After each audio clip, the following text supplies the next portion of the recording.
RSS ഇന്ത്യയിൽ നിരോധിക്കപ്പെട്ട ഒരു സംഘടനയല്ല. ഒരു വ്യക്തിയുടെ സ്വാതന്ത്ര്യത്തിലേക്ക് കടന്നു കയറാൻ ഒരു മുഖ്യമന്ത്രിക്കും ഒരു അർഹതയുമില്ല എന്നുള്ളത് തന്നെയാണ് അതിന്റെ യാഥാർത്ഥ്യം. സ്വന്തം ചരിത്രം ഒന്ന് പിന്നിലേക്ക് ചിന്തിച്ചു നോക്കുന്നതും നന്നായിരിക്കും.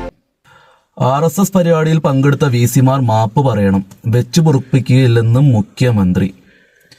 ഇതൊക്കെ പറയാനുള്ള അർഹത ശ്രീ VD സതീശനുണ്ടോ? അർഹത ഉണ്ടോ എന്ന ചോദ്യം ചിന്തിപ്പിക്കുന്ന ഒരു ചോദ്യമാണ്. പക്ഷെ മറ്റൊരു പെർസ്പെക്റ്റീവ് പറയാം. ഒരു വ്യക്തിയുടെ സ്വാതന്ത്ര്യത്തിലേക്ക് കടന്നു കയറാൻ ഒരു മുഖ്യമന്ത്രിക്കും ഒരു അർഹതയുമില്ല എന്നുള്ളത് തന്നെയാണ് അതിന്റെ യാഥാർത്ഥ്യം.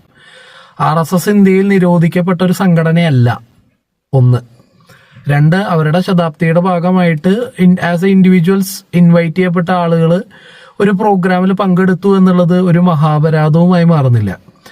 അവിടെ യാതൊരു തരത്തിലുള്ള നിയമലംഘനവും സംഭവിച്ചിട്ടില്ല എന്നുള്ളതാണ് യാഥാർത്ഥ്യം. ഇപ്പോൾ എൻ്റെ അറിവ് ശരിയാണെന്നുണ്ടെങ്കിൽ 3 സർവകലാശാല VC-മാരാണ് ഈ പ്രോഗ്രാമിൽ പങ്കെടുത്തിട്ടുണ്ടായിരുന്നത്. നമ്മുടെ മലയാളം സർവകലാശാലയുടെ, ഹെൽത്ത് യൂണിവേഴ്സിറ്റിയുടെയും MG യൂണിവേഴ്സിറ്റിയുടെയും.